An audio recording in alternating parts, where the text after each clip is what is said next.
Go for it. I'm just. Hold on, I'll be back in a sec. All right, hey everyone, welcome to another episode of Trading Bitcoin with your host Tone Vays, coming to you live on this Friday evening Hong Kong time, where Willy Woo is, who walked away as I started, but he just came back. And yeah, in honor of Hong Kong, I wish I was in Hong Kong, which is one of my favorite countries, at least, well, quasi countries. I'm not sure, a little confusing now. And yeah, and hopefully things are doing well over there. Willy, how are you? Oh, good. Yep, I'm alive. Getting some amount of sleep with my baby. But yeah, everything's good. Yeah, the most important question: what kept you up more? The baby or some of your leveraged Bitcoin trades over the years? Oh, that's a tough one. There have definitely been high stress moments in leverage trades. They've probably been more stressful. That different kind of keep you up. Baby keeps you up is like more, consistent with more oxytocin and serotonin. Whereas, leverage trading keep you up at night. It's got all the stress hormones with it, right? But normally, I find I'm okay with sleeping. I do find it more stressful running the newsletter because, um, like when I trade, it's my own money. It's my own money, and I know the risk I'm taking, and I'm balanced on that. But when you run a newsletter, you just don't know what the hell people are going to do with your newsletter, and I get a bit stressed sometimes when it swings a different direction and people haven't got their risk protection in place. So that's probably what keeps me up at night this year, and that's been probably the highest stress in trading I've had, which is really having subscribers. Yeah, no, that is, it's interesting that you say that the newsletter is actually what's been keeping you up. And it goes to like a different mentality of a person. Like I feel comfortable trading as well. I don't trade much anymore, but yeah, I make a mistake, whatever. I lost thousands of dollars, but it always scares me that if I say something publicly or if I'm running some kind of a follow the leader service, and some guy loses $500, he doesn't have to lose. It's like, it bothers you, you know? Yeah, totally. And also, when you run a letter service, you're putting yourself out there to read the market consistently, and as a trader, there's times when you just want to take a break. Yeah, I know, and it's a big commitment. And now you have two of them. You have a family commitment and you have a commitment to your readers. All right, guys, we're gonna go right into the markets here. Man, Willy is just a few subs, a few followers away from 600,000 on Twitter. That's a great job, man. Congrats. And I remember when I had more than you, and that kind of you flew right over that. And this is really, really awesome. And hopefully we'll be over 600,000 by this weekend. So Willy's got a couple of websites on his Twitter. I don't think you need much of an introduction. You've been on this show a bunch of times. You're a regular on Peter McCormick's show. Willy has a public site where he does a bunch of charts and a bunch of analysis that do update. And if you click on sign up, you get to see Willy's newsletter. Now, of course, I am a subscriber, so I get to see the contents of this. This is Willy's newsletter. This came out just this morning. I'm going to go ahead and click on it so you can see just the top chart, and I'll let Willy talk about the rest. I'll let him pull up any charts that he likes. You can see the history of his newsletters. Well, not even all of them. You need one of these, like back to the beginning, man. I think these are really, really cool charts. Like a link to one of these from the very first forecast. And you have been, sideways to bullish now for, a couple of months, and we're still consolidating, slightly trending down. And that is what we're going to talk about. I want to say a few more words about yourself, Willy, with this general background, and then we're going to do the usual format. I will take 5 minutes and take a look at the TA charts for my audience, and then the floor will be yours. Yeah, that's a good intro. I've been in the Bitcoin space since 2013. Been full-time since 2016. Willy, try to put the mic in front of you, man, please. Can you hear me? Testing. Oh, this is great. That is much awesome. better. All right. So yeah, so around 2016, we started looking, well, I started looking into different ways of using data to read the market that ended up evolving into this thing that we call on-chain analysis now. So that's a big industry now. I work with Glassnode, a lot of their data. Yeah, we provide traders and investors tools to read what's going on within the fundamentals of this investment instrument, which is Bitcoin. So by reading the ledger, we can see all sorts of things that are happening, which we can dig into in this show. So there you have it. Shall I share a screen? All right. No, hold on. Let me just glance at the charts real quick. Here is my weekly chart. I don't like the look of this chart. The only positive that I have on this TA chart right now is that we are still being supported by the 50-week moving average. I also like the fact that we bounced hard off that average last week, but the current week is about to give us a new weekly candle close, which I consider to be a bearish sign. So to me, the weekly chart is still leaning slightly bearish. The daily chart is neutral, also leaning slightly bearish. I don't like the look of this consistently lower highs and lower lows. The moving average is coming down. We were too weak to even get back to that 50-day moving average. I have been looking for one final capitulation. I felt that this was not a big enough capitulation. For me, this wasn't like the capitulation in March that really wrecked a few people. And I felt that this wasn't quite big enough. Everyone is talking about the Wyckoff accumulation and that this still potentially looks like that. It is possible, but I'm still waiting for this blow off crash. And I don't think it's going to happen tomorrow, especially with the holiday weekend and stuff. And so I'll probably just, move this over a little bit. So I would need a move above, at least above this moving average to be really, really bullish. That's pretty much, maybe I'll glance at the lower level time frames. This is last night. And in my private Q&A yesterday, I showed this chart, which is part of my education. And we're kind of forming one of these where just stepstone up and then some consolidation and then stepstone down. And that's what the hour chart has been looking like to me, and it continues to look like that. All right, I'm going to go ahead and leave it here. I'm going to stop my screen share and give the floor to Willy to pull up any charts that he likes. Okay, let's have a look. Let's have a look. See, share. Hit the share button, right? You have to allow me to share the screen. Bad. You I forgot something. There you go. Okay. All right. Floor is yours. I'm going to refill my tea, but I'll still hear you. Okay. So, maybe I'll just go back to this chart here, this chart. So what we've been seeing in the last few months really is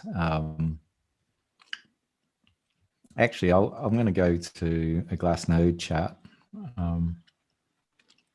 Because what's happened, we're very, very, very, very unique circumstances in this 2021 bull market.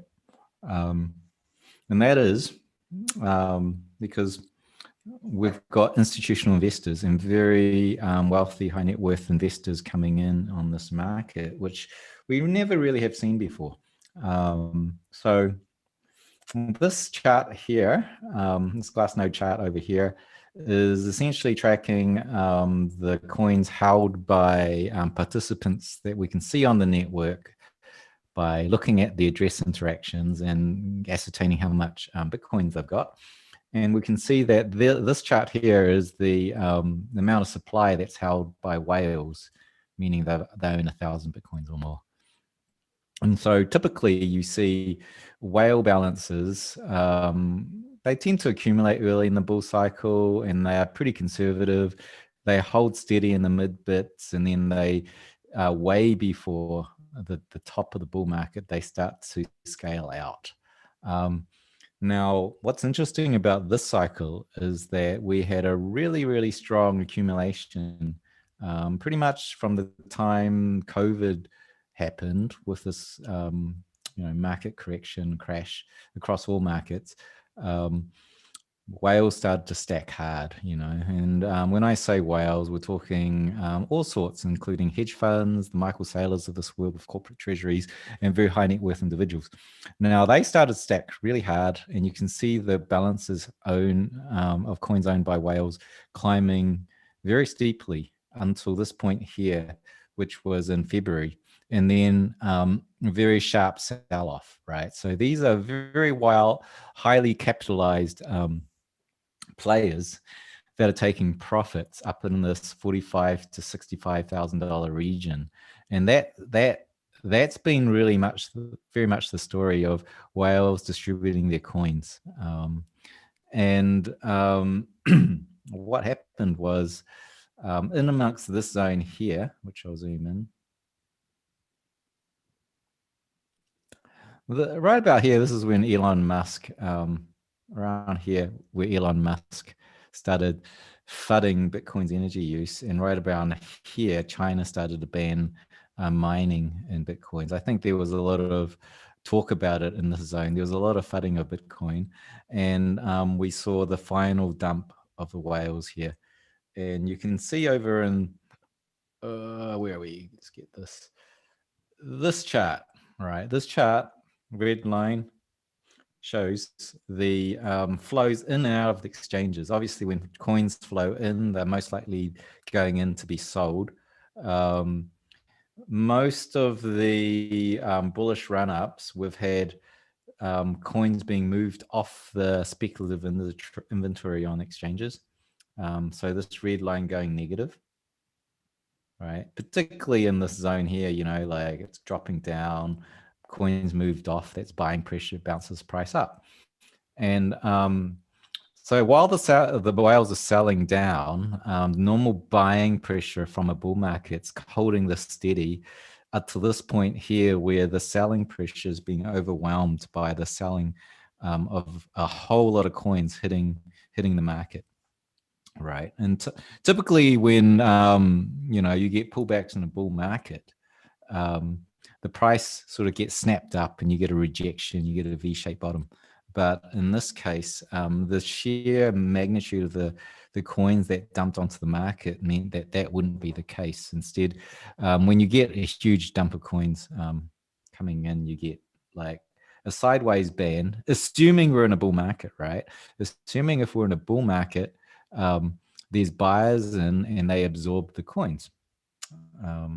So I'll pull this back, and this is what an accumulation bottom looks like when a whole bunch of coins get dumped onto the market, which is, you see it here, bang, all these coins dumped onto the market.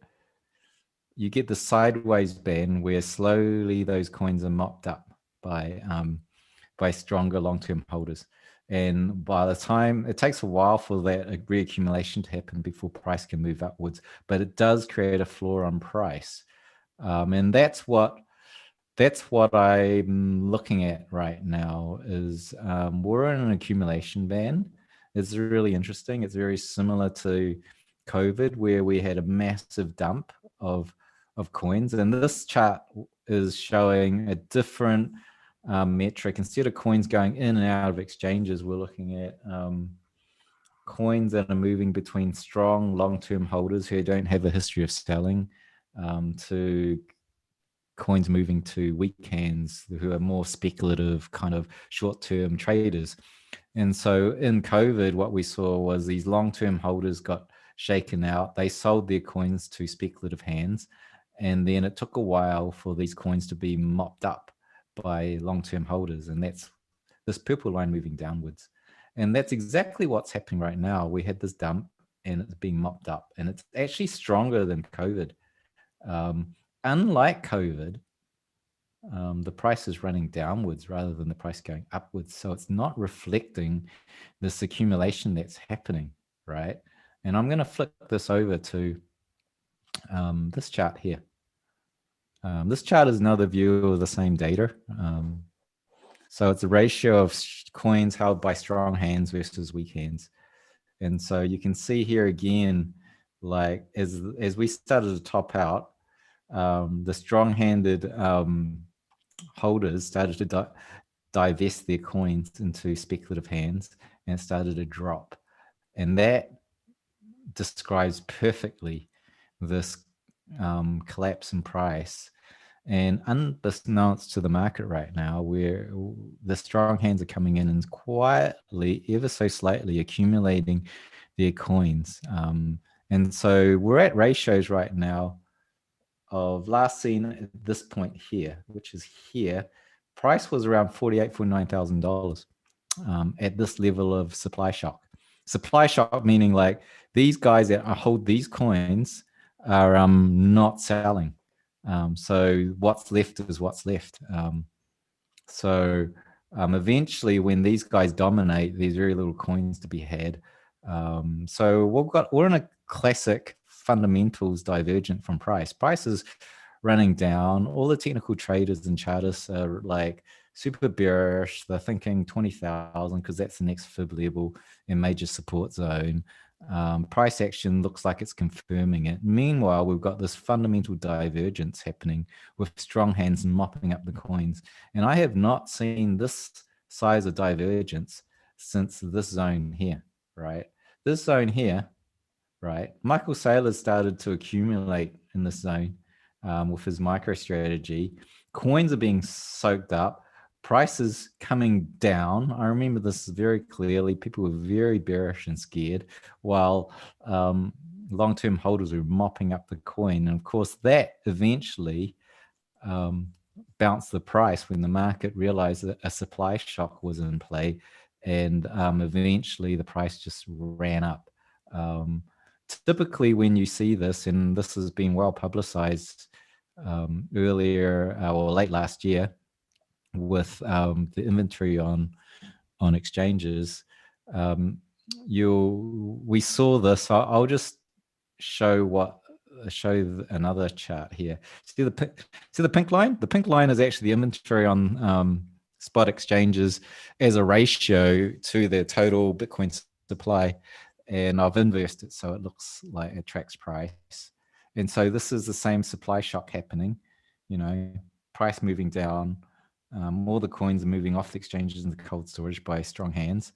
And we're seeing the same sort of thing, right? Except the divergence is very, very, very subtle and the market hasn't picked up on it.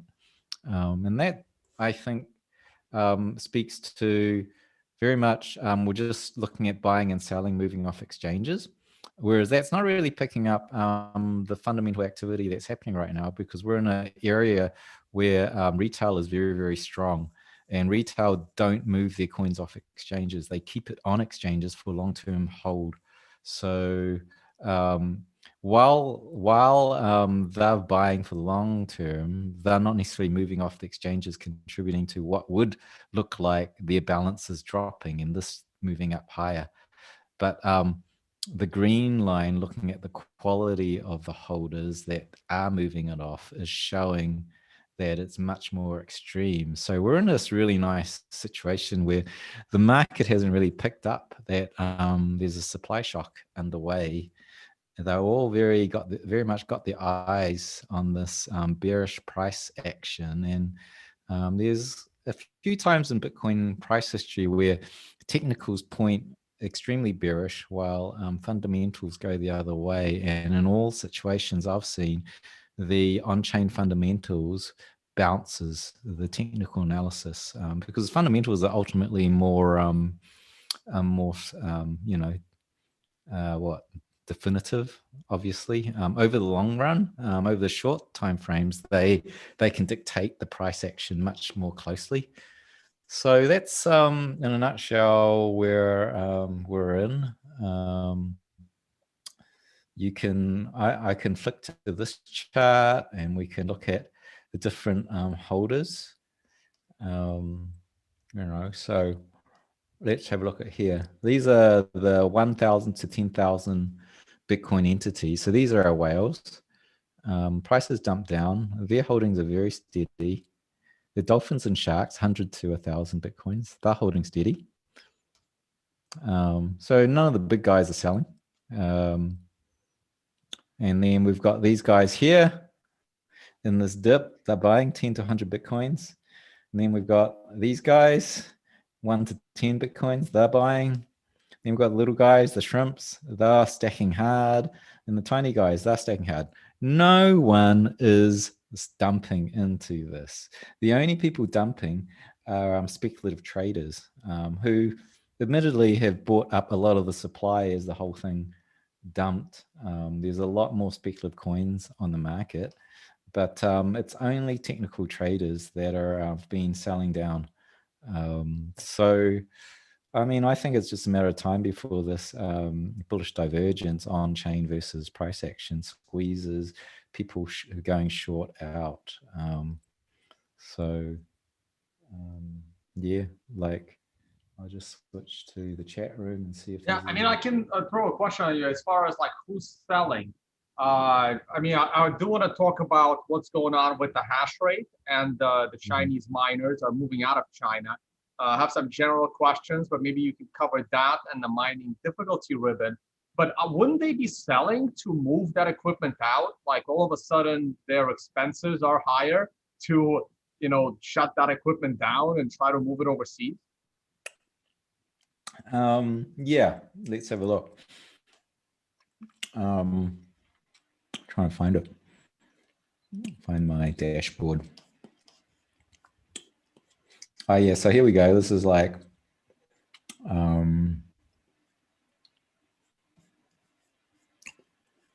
finding the right chart here, zipping through.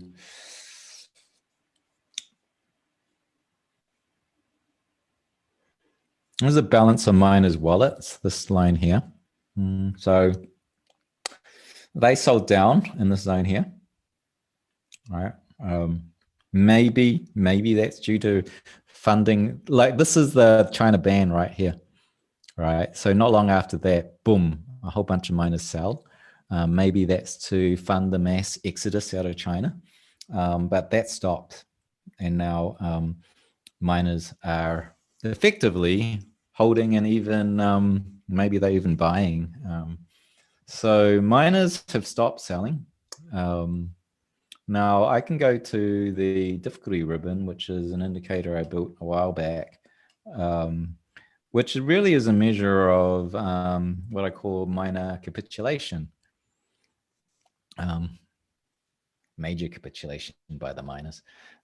So you'll see, like you can see it right here, right? You can see that whenever this ribbon is compressed, it's a bullish time. You should buy the dip there, all in this zone here, in this zone here, and obviously in this bear market bottom we saw in 2018 to 2019.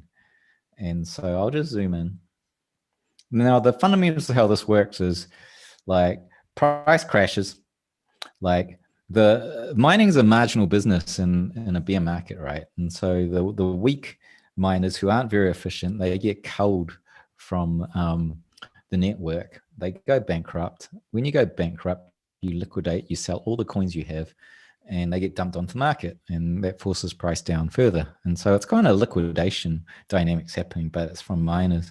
And so eventually the whole thing sort of collapses, the hash rate drops off the network, and eventually the biggest, baddest, strongest miners remain. And you've just had a culling of the weak miners, and the the strong miners aren't going to sell. In fact, they probably will buy, and they'll no longer sell their mine supply, because you'd be a fool to sell at the bottom, because all the weak guys who were selling have stopped, and it's the bottom.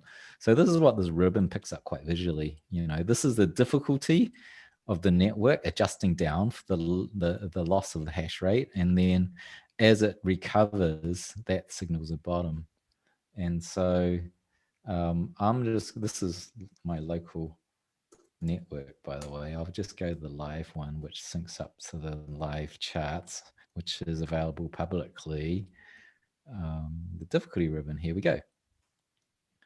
And so hey guys, that is publicly available.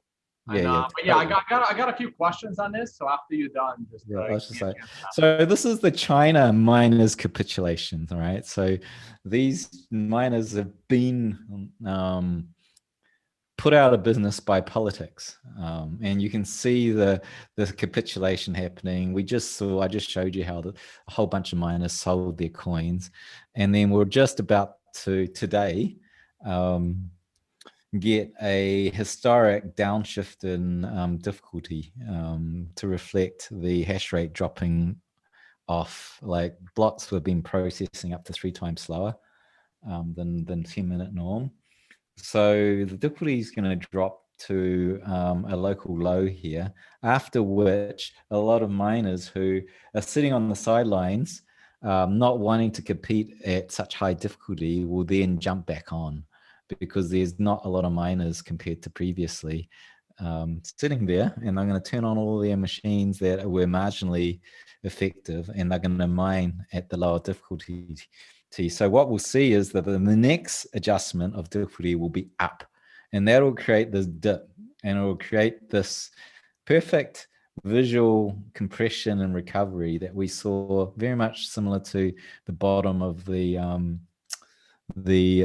last bear market. So that's in play, and using this miners signal, we're very close to this next 24 hours will be the bottom of the difficulty, and we'll get a bounce up. So that's signaling a bottom. If you're trading the longer midterm swings, then it's very reliable. I wouldn't be using this stuff for any kind of hourly 4-hourly candle trading. I'm talking about daily candle, looking for swings over the next 3 weeks to 3 months. It's very, very reliable. So that's the impact of the great China migration right now.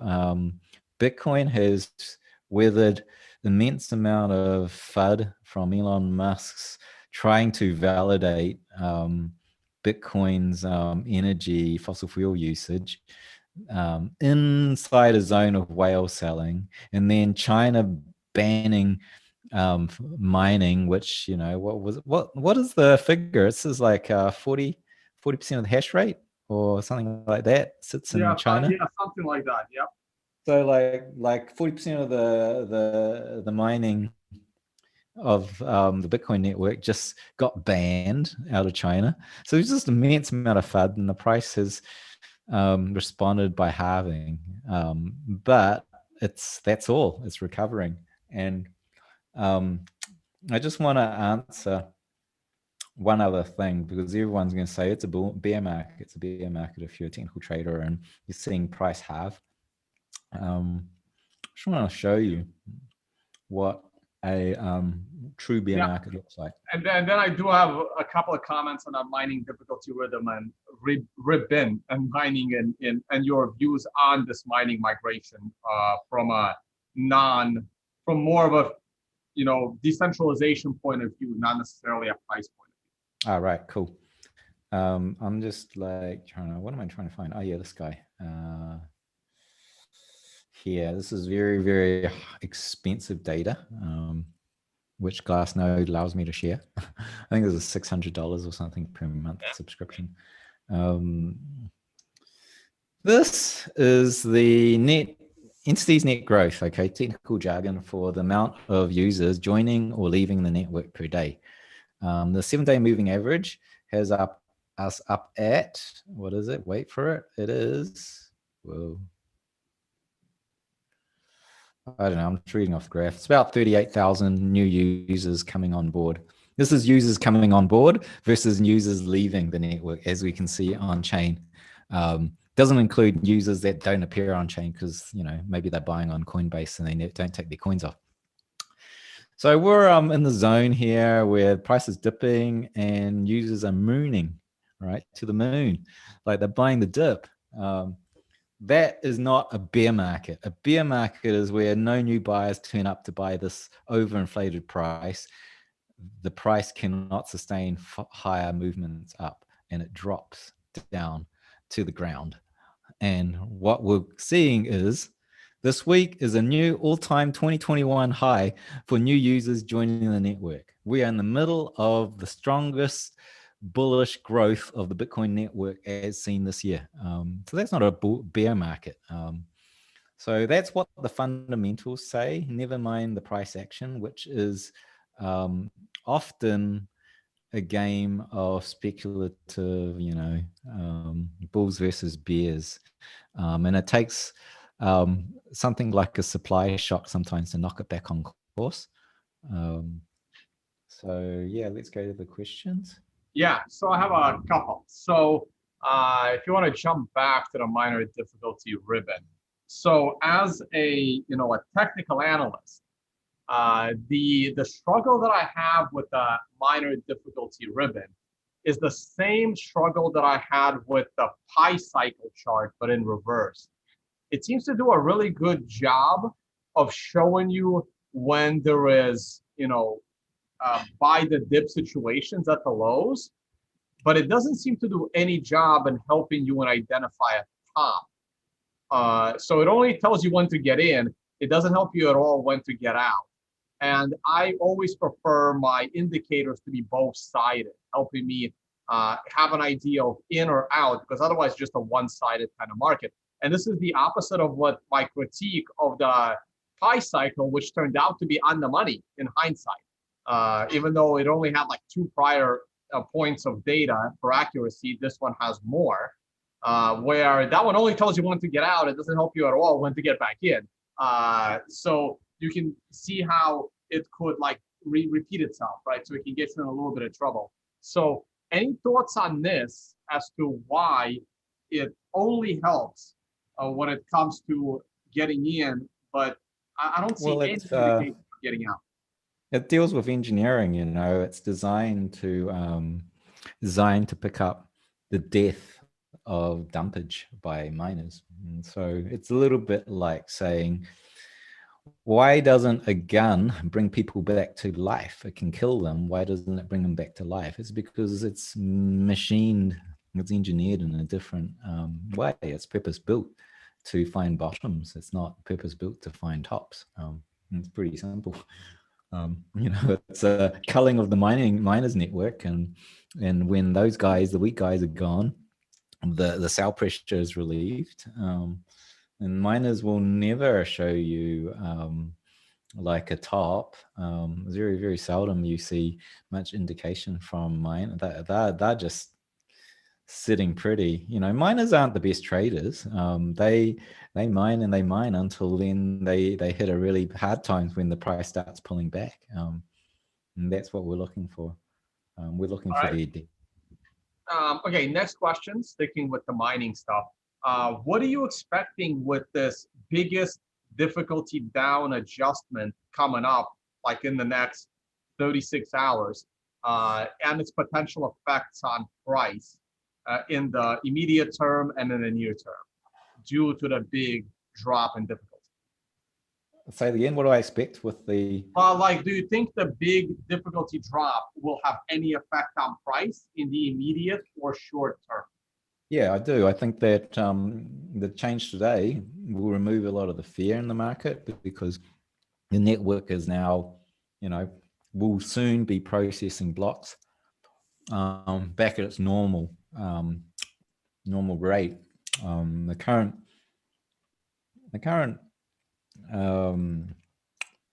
rate of processing is, let's have a look at of these blocks is... It's been over an hour since we found the block.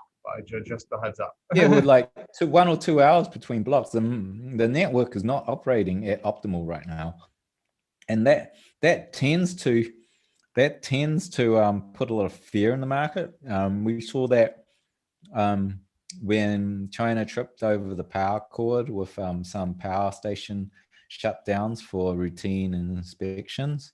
I'll pull that up now. This chart here. Here, you see, this is the mean interval between blocks. We saw a very strong peak up around 20 minutes average per block as traders started to see that the whole network was slowing down, the price sold off and we had a derivatives unwind. And now we're actually much higher. We're at like three times slower. Well, it's recovered to 2 times, like 20-minute blocks interval. It was at half an hour average. And so that's going to go back to our 10-minute norm later today once difficulty adjusts. So that's going to remove a lot of that fear in the market. You can see last time when that reduced down, the price recovered a bit. So that's what I think is going to happen. It's remarkable how strong Bitcoin has been amongst so much downward like narrative and political sort of things thrown against it. So, and then I would say that I think that the market's underpricing some of the longer term impacts, right? So, but banning mining from China is really bullish long term because you're just removing this crazy vulnerability in the Bitcoin network where a very totalitarian nation state has control of close to the majority of the mining network here. And so they could have completely have taken over that network through political means, and 51% attacked the network. Instead, now they've decentralized the network for us, which has been very, very gracious of them. Yeah, can I push back on that a little bit? The decentralize the network part. Yeah. So we've had this little debate, yeah, Willy, have people slightly complaining about the eating in the chat. In the day. So what? No, wine and cheese night. Yeah. Give me a break. Guys, the guy is sleep deprived. Give him a break. Hey, so we had a slight debate on my show, the Bitcoin Brief, where Bitcoin Mechanic and I debated that, where he felt that all this mining hash rate moving out of China was good for Bitcoin decentralization, and I took the other side of that argument. I don't really see it as good because a lot of this hash rate is actually moving into the United States.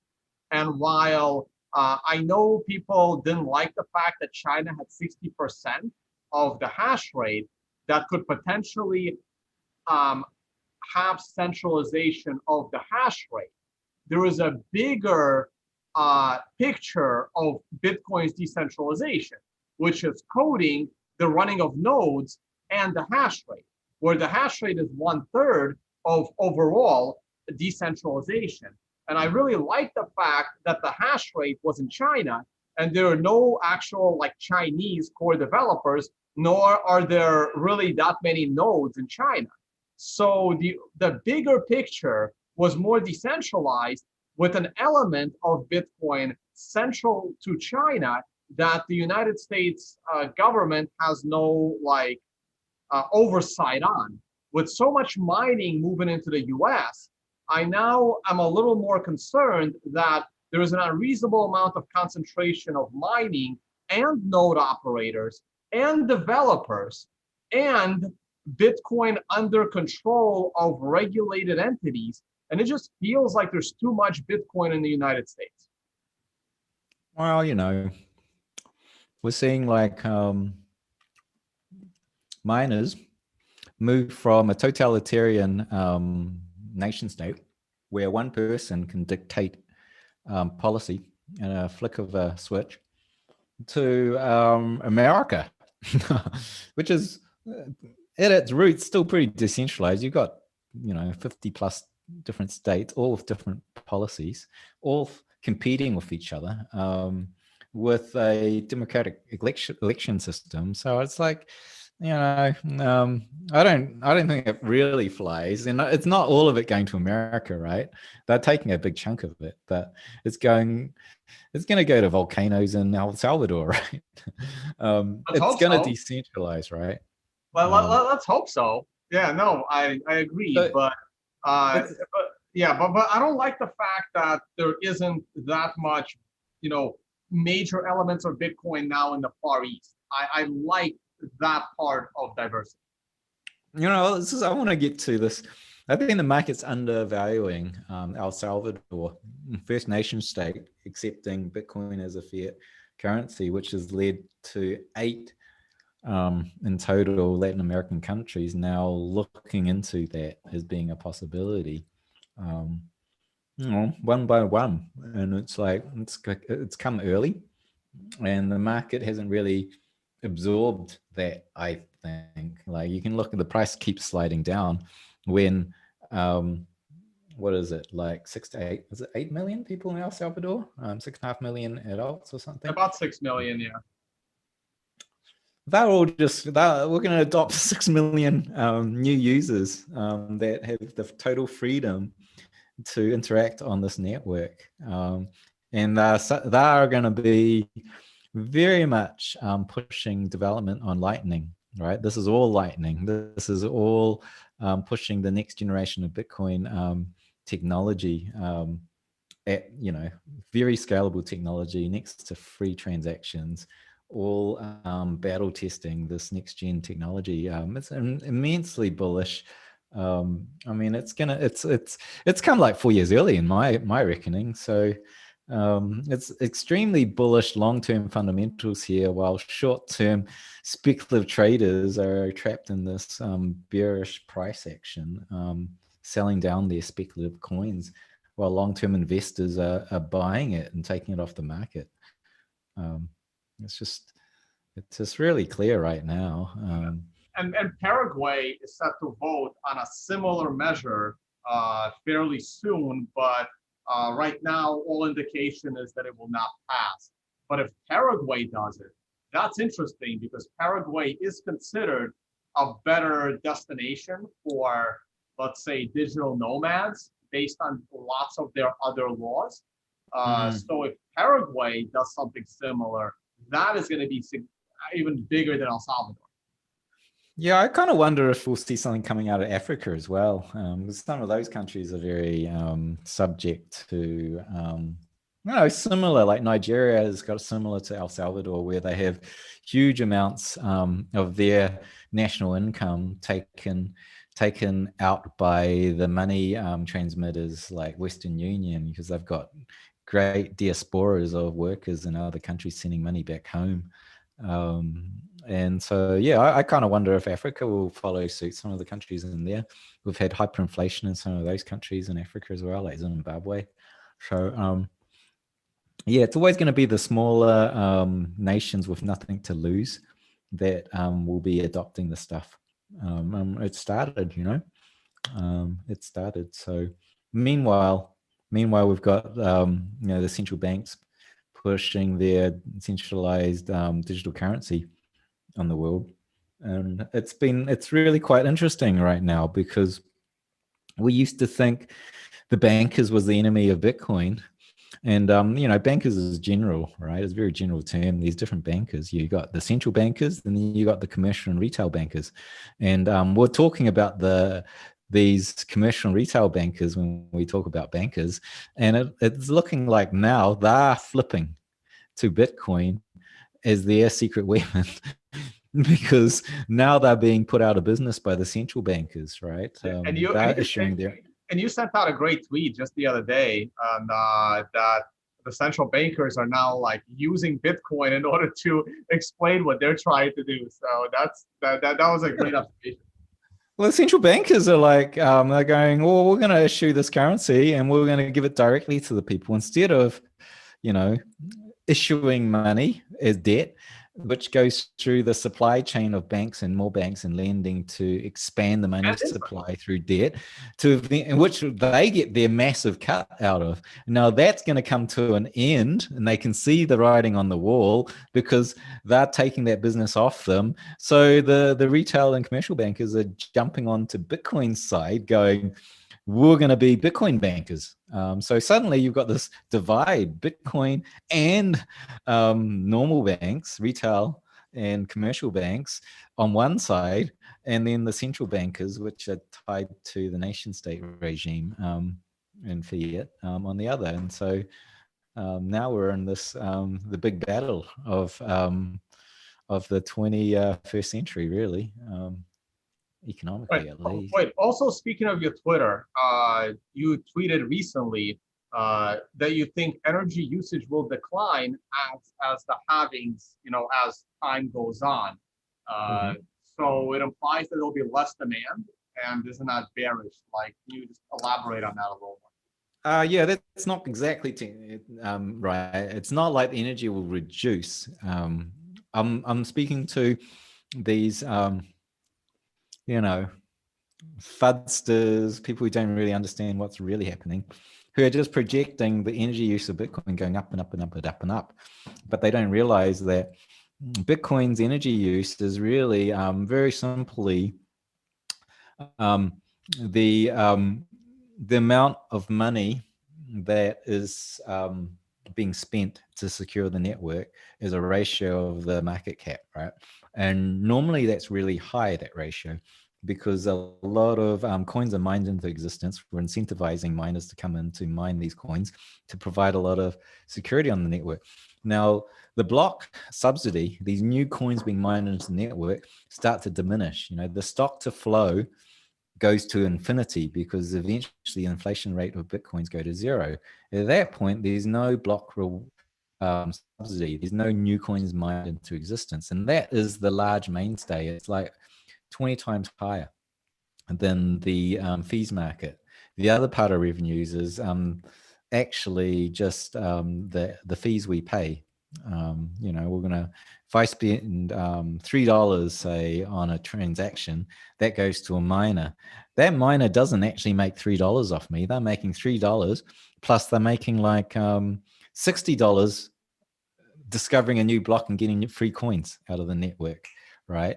So that part goes to zero. And eventually all that'll be remaining is that $3. And so the whole market becomes demand and supply driven on the fees market. And that is currently 20 times cheaper than the block reward. So the efficiency of the network gets more and more efficient given the size of the network. So, if Bitcoin goes to $100 trillion of market cap, it's very conceivable that the energy expenditure to maintain that network is in the hundreds of billions of dollars per year. But if you were to look at it with projections as you see today, they will say it'll cost trillions of dollars a year of electricity to maintain it, which is not supported by the engineering of the network and how it's designed. All right, let's do more charts. We got a couple of general questions. Before we get back to the price, since we're about more general stuff, how do you see Taproot affecting on-chain analysis now that that element of Bitcoin will be there in the very near future, probably November? I missed the key word. How do I see what? Taproot. Do you see the Taproot and potentially altering on-chain analysis with the Taproot transactions? That's probably a question from Glass. Or you haven't looked into it. We haven't looked into it. Makes it more obfuscated. It's harder to forensically track stuff if I think is Taproot, is that Schnorr signatures? Tone, refresh me. I wish I dug more into Taproot the way I was digging into the SegWit part of it. I'd love to get like Jimmy and the more technical guys on the show. I just know that it improves privacy and scalability, Yeah. but I am not great on the details, because if I say something, I might get chewed out for being slightly wrong. It's like one signature signs for all the outputs, and it compacts it, and so there's Yeah. less data to forensically track. I think additional signatures on it, which makes it really much more difficult to track, inputs and outputs and where the coins are moving. So that might have an impact on the ability to accurately estimate the users on the network, because we estimate that through clustering of where the coins are moving between. You can see clusterings of activity, and you can say, oh, that's one person. So that aspect will be impacted.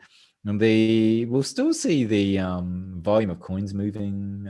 These are all manner of, like on-chain is not just one thing, right? It's like Glassnode had 400 metrics on the network.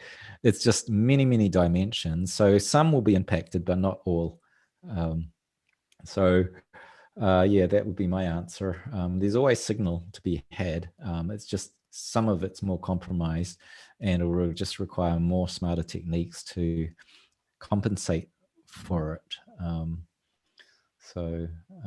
I want to go back to Pinhead Luke, who said, why do you use entities net growth and not number of new entities? Yeah, I was about to ask that next.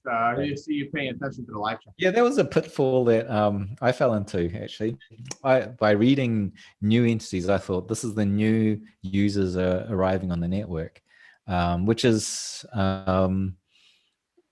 it's correct, right? It's the new users arriving on the network. But what you're not seeing is the old users leaving the network, right? So if you were just to track new users, like, oh, today we got 1,000 new people coming onto the network, and you omit that other metric, which is, oh, we lost 100,000 people off the network because they emptied their wallets and never came back, then you're picking up a false metric. So it's very important to measure the net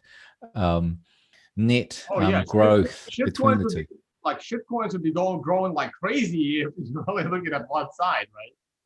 Yeah, exactly. So yeah, so it's real important to, like, I see a lot of people looking at the wrong side of the metrics. They're looking at like inflows without looking at outflows, right? So you always look at the net balance of all these.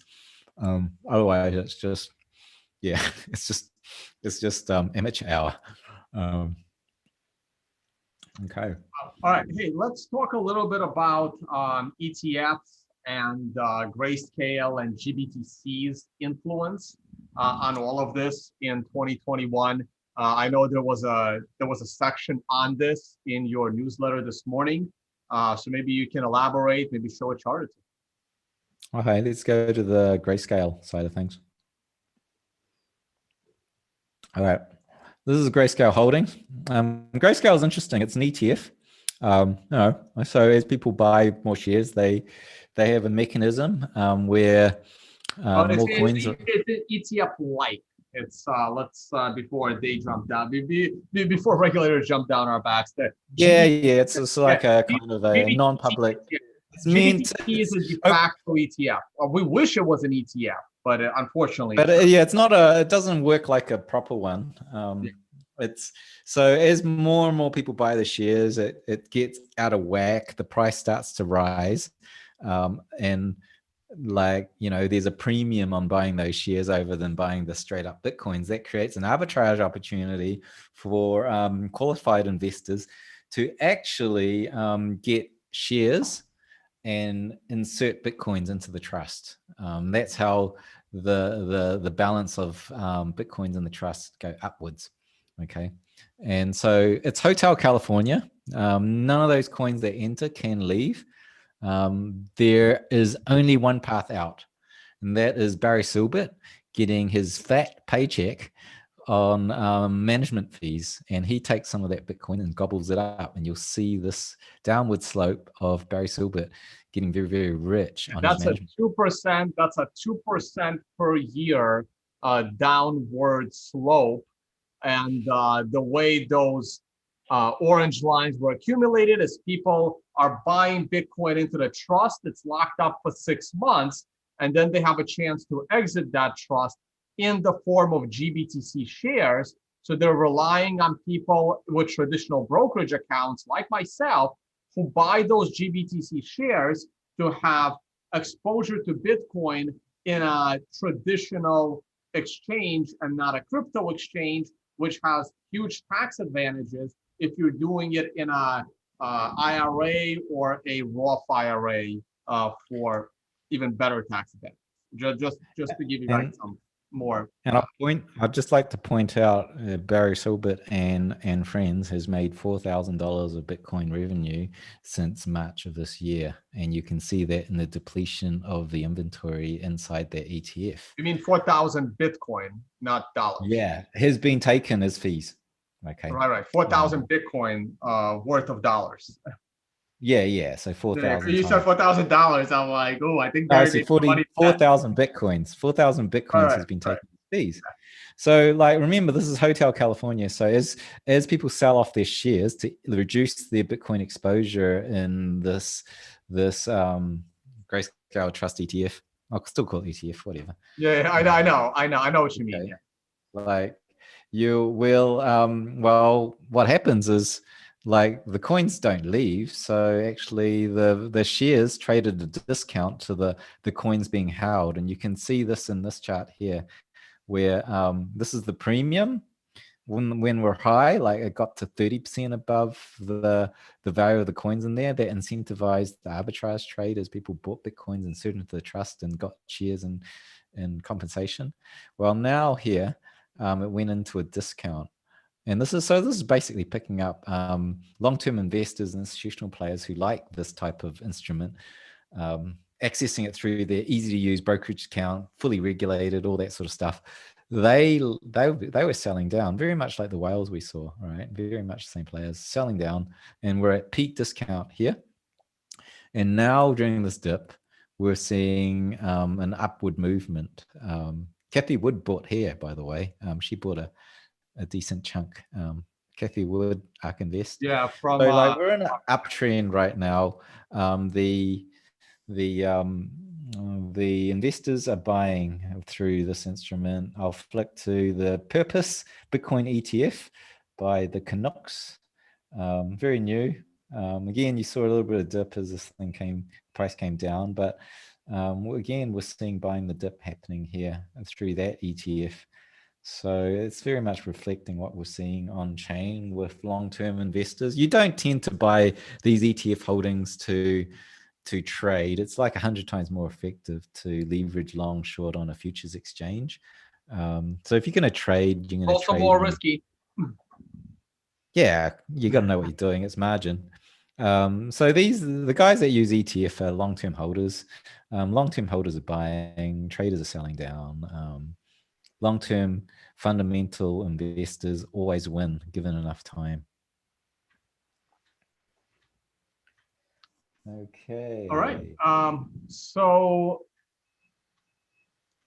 let's maybe finish up with the liquidity supply ratio. Oh, I think I covered that. Let's have a look. Liquidity supply ratio, LSR. It's here. I'll just turn off the supply shock one. There you go. So massive, not even subtle, strong divergence happening here. Strong divergence. These two track each other when the market is operating efficiently and they're pricing in the information correctly. They're not pricing this in. That's because this indicator is new. And this data is not available publicly. It's Glassnode data, and then you've got to rehash it and remash it. I'm going to give William Clemente the kudos on this one. He was the one that suggested running this ratio, so I built it, and it's showing a very nice view of supply shock, which the Rick Astley chart doesn't quite show just as clearly. And so again, the last time we were in this divergence was this zone here moving downwards as supply shock, LSR, started to say. The liquid coins by speculators are being scooped up and being locked up by the long-term holders. and that squeezed price upwards when the market finally realized that the supply was drying up, and they effectively priced in that information. This information has not been priced in yet.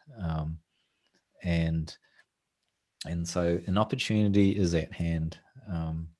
You know, so that's pretty accurate. Like, look at here, this thing dropped off a cliff, and that foretold the correction of the first reaccumulation after we bounced off the bear market. So the green line is more authoritative over price, which is the market trying to price in all of this information. All right. Oh, I do have one more. I have a chart up. What do you think of your friend David Poole's multiple? Because that one is in a bit of a buy zone right now. Yeah, I agree with it. It's a buy zone. Yeah, it's solid buy zone. Okay. Mining metrics show a buy zone. The investment activity is in a buy zone. The supply shock is in a buy zone. Stock to flow based on scarcity of the network is in a buy zone. What else have we got? Well, you have the, what do you call it? The funding rates. I don't know if you still use Bitmax. Yeah, funding rates are in a buy zone. The only people who are in a sell zone are, you know, technical traders. Technical traders, right? Like myself, because the charts are just not there yet. And I have to wait for the charts in order to turn bullish, or I get a capitulation. Like, so for me, if the market crashes to make a new low, at that low, I become a bull. Kind of like I became a bull. Actually, I turned from a multi-year bear to a bull the day after the day of virtually of the 2020 crash in COVID. So I will turn, like, to me, this is like a mini bear. It's not really a full bear cycle. I don't think we're going to be going down the rest of the year. I personally have stated even months ago that I expected the low to come in this summer. And this summer technically started on the day of the swing low. So the swing low that we had down to 28,000 was the first official day of summer, June 21. So I am on record as saying the market will bottom this summer, but I am not yet convinced that low will not be broken. But when that low gets broken, I believe that will be the low for this current move, and we start to go up. Now, obviously, the lower that low is, the easier it is to call the bottom. So if that crash is only to 26,950, I'm gonna call the bottom, but not as confident. Versus if that low is, say, 24,500, and that could happen in a day the way it happened in March. And I have not ruled out a big capitulation crash.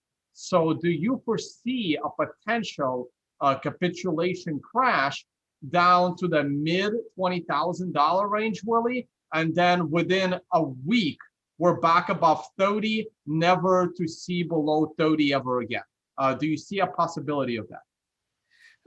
Well, you know, these are markets. Anything can happen. Weird shit happens all the time.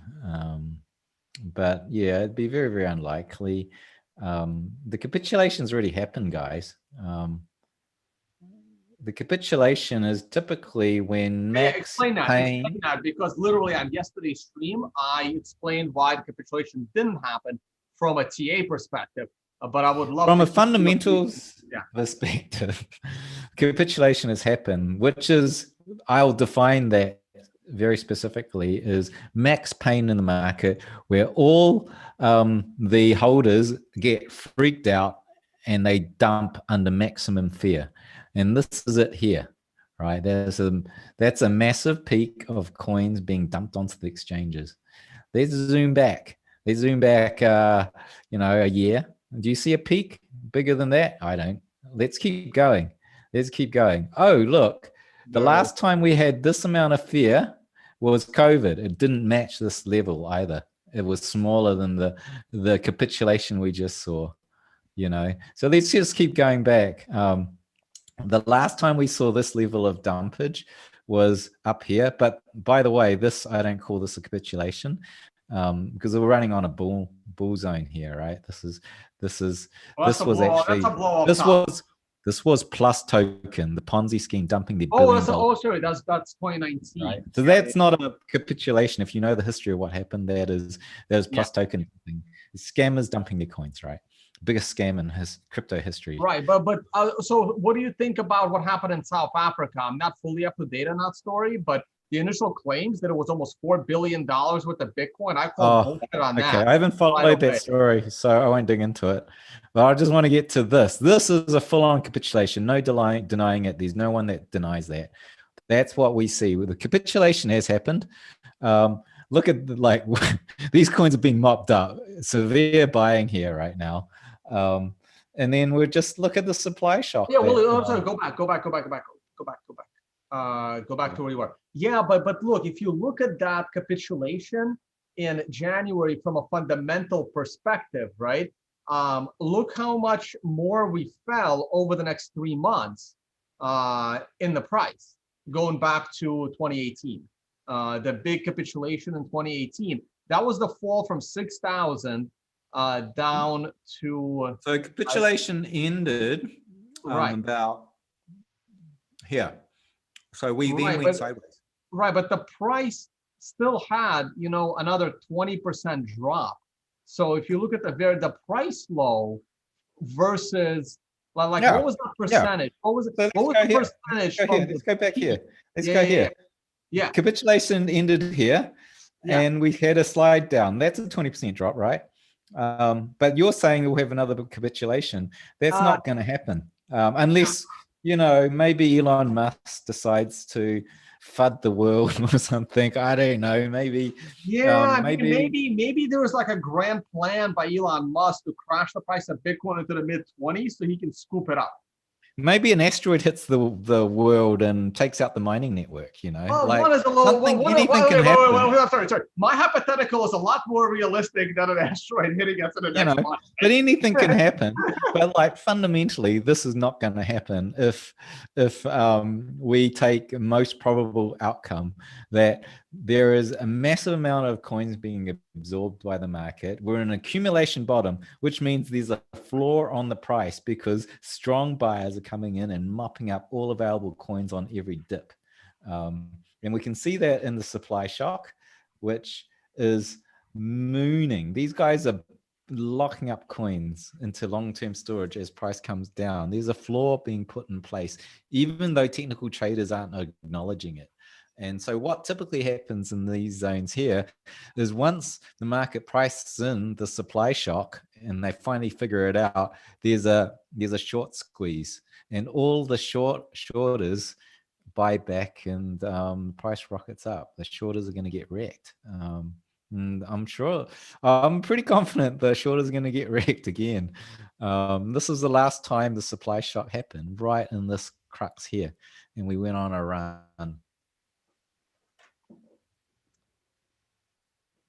All right.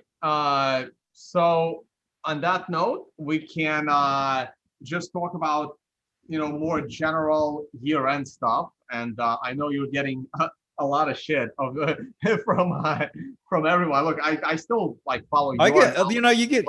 You always get a lot of shit when the market turns south. I got a lot of shit in 2018 by calling the market correctly. Every time I called the market correctly, which was it's going down, guys, I got massive shit because everyone said. I don't think anyone got more shit than me in 2018. Everyone does not like market price going down, right? So they were like, no, it's going up because they want bullish action. Right now, the market's really interesting because there's a whole lot of traders getting off on bear porn, going, it's going down, I'm going to buy a 20K. And when I say something bullish, they say, what do you know? You did this, that, and whatever. Majority of those comments aren't even accurate. They said, you said this would happen, and actually it did happen. And then the price action reversed afterwards, and they said, then this happened, right? So, I'm saying, it's very symptomatic of the price action, but if you look at the follow account of key accounts, Plan B or mine, they're just mooning, right? And you never underestimate those kind of metrics, because what that means is there's a whole lot of people coming into the network and joining, and they're interested and they're learning.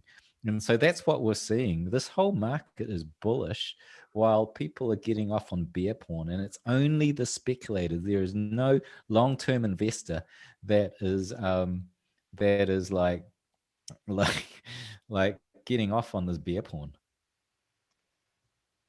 So I'm still on the record as my pinned tweet from a little while ago continues to say that I believe Bitcoin will be over 100,000 by end of year. I still believe this.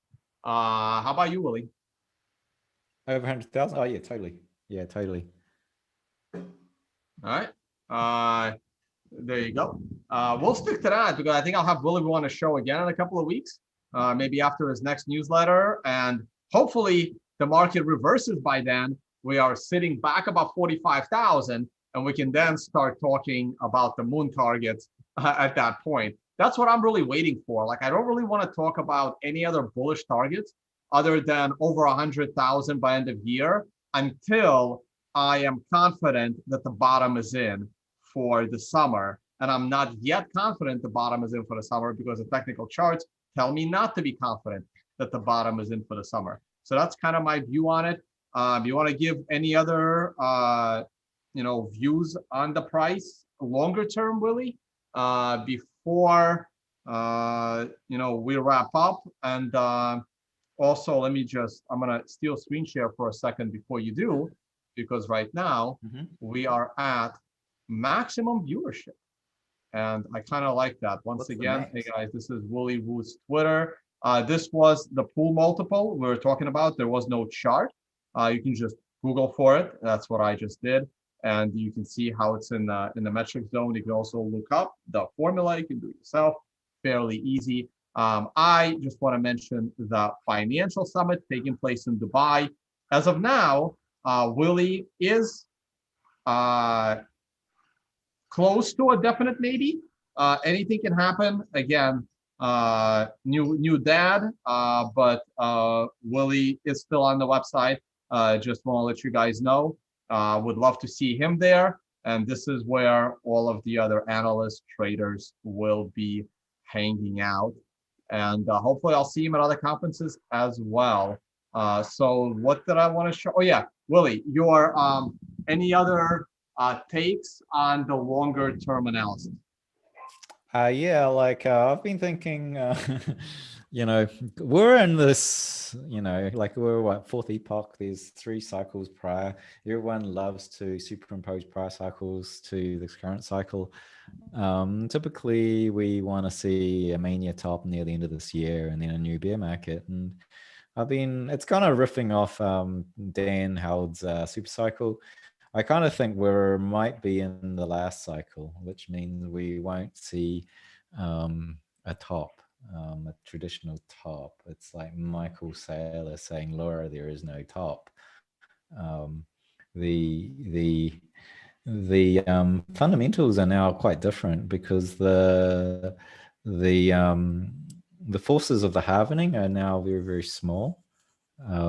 Like it's 1.6% inflation rate and it's going to drop to 0.7. That sort of supply shock is very, very minimal. It's kind of less than the impact of exchanges selling their revenues to fiat. It's less than the impact of traditional funds buying or selling Bitcoin to access the cash and carry trade. There's all sorts of fundamentals now that are stronger than the supply shock of the halvening cycle. So I wonder if what we'll see is a very weird kind of meandering upward climb of Bitcoin, continuing to climb and have these intermittent bear phases, but it's not these very crazily obvious 4-year cycles we've seen, in which case it doesn't really make sense to say what is our bull market top. We're going to just have mini bulls and mini bears and much more correlation to traditional markets. All right. Yeah, that correlation in traditional markets is no, not really existent right now in my book. All right.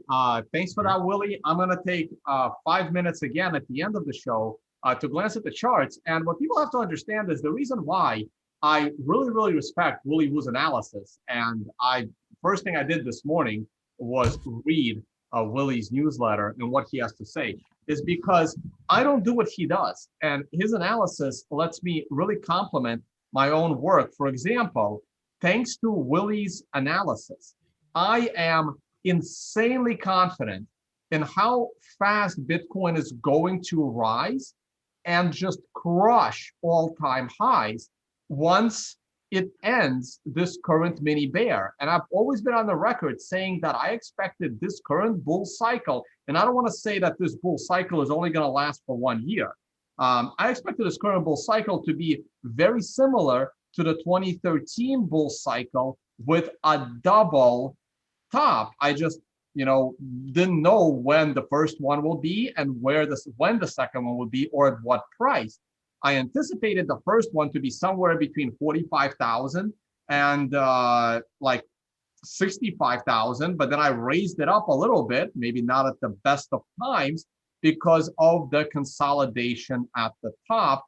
And to me, markets don't top normally in this fashion, but top it did. But that doesn't change my overall view of the current bull cycle, that it's going to be a double top.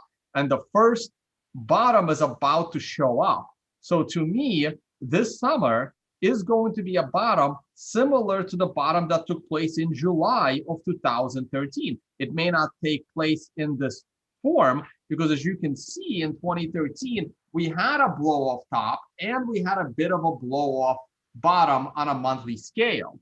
So far, the monthly scale top that we had is not a blow-off top, it's a consolidated top. So it's possible we will have a consolidated bottom this summer, or we can still have a blow-off bottom this summer, maybe not as severe as what happened in 2020, but something like that. And I'm still waiting for that. But the moment that is over, it's analysis like Willy that made me incredibly confident. Like if the price of Bitcoin goes back above 38,000, I'm pretty much going to call this the low. And I will be very confident in the rise of Bitcoin going into the end of the year. And that is why fundamental analysis, like Willy does complement quite a bit to technical analysis that I do. But news is not fundamental analysis. I don't know if, Willy, you want to comment on that.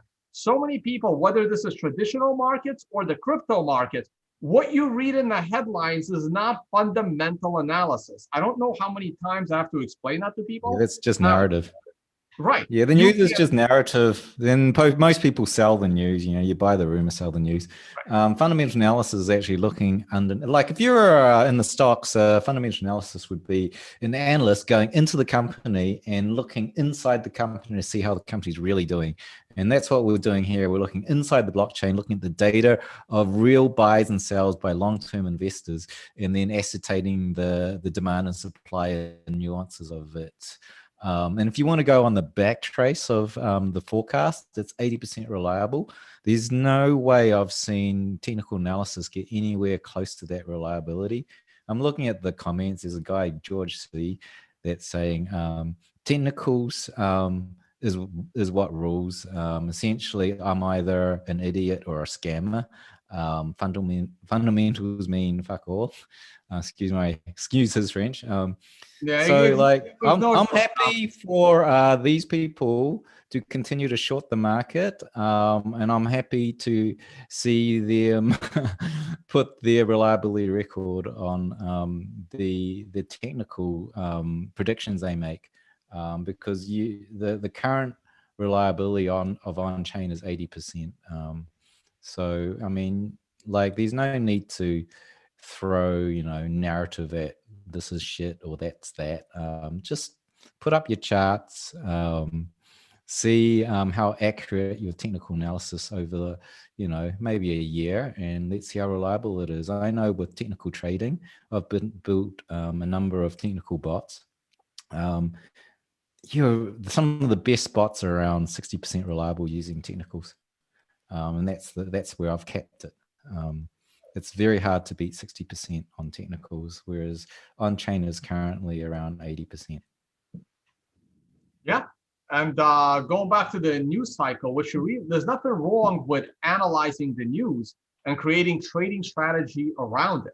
Like there are bots that literally read the news instantly quick, but they have logic behind them that know how to react to that news and how the rest of the world is reacting to that news. So there's nothing wrong with trading analysis off of, the stuff that you read without any kind of digging under the hood. But don't confuse that with fundamental analysis, because it's not. Yeah, exactly. All right. And on this note, I know I glanced at my TA chart. I did it earlier today, but nothing has really changed. I will do a show tomorrow, probably with my private Q&A. My private Q&A has gone up for registration. It's publicly available. If you go over, that's one last thing I'm going to show before we say goodbye to Willy. Almost forgot about that part as well. I'm still looking for that capitulation. It may not come. It may not be as severe. But at the moment, I have not yet called the bottom of this consolidation. I can still envision a slightly lower instant drop. So that's kind of my view on it. Real quick, guys, AntonVays.com. If you go to products and services, there's now a private Q&A. I just decided to make my life easy, and it's just for the next 3 months. It's not a monthly thing, it's a quarterly thing. And this is where I spend about 30 minutes to an hour, 2 to 3 times a week after my public streams. People just jump in and ask whatever questions they like, and I try to answer as many of them as I can. Give it a shot. If you don't like it, don't resubscribe. All right, guys. That is pretty much it for me. There is a free learn trading section. There's also other on-demand videos, and of course the MRI indicator that I use religiously.